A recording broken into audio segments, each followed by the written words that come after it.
Good morning, good morning. It's Monday. Eto na naman kami sa school.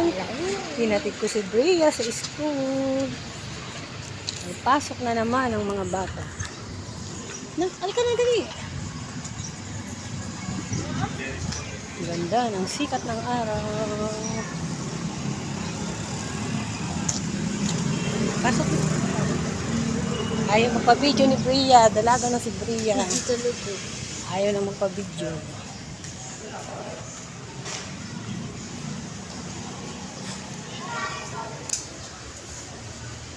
Pasok na si Bria. Sarado? Pabukas! Ang lakas ng trip nyo. Wala, nakalimutan ko yung charging.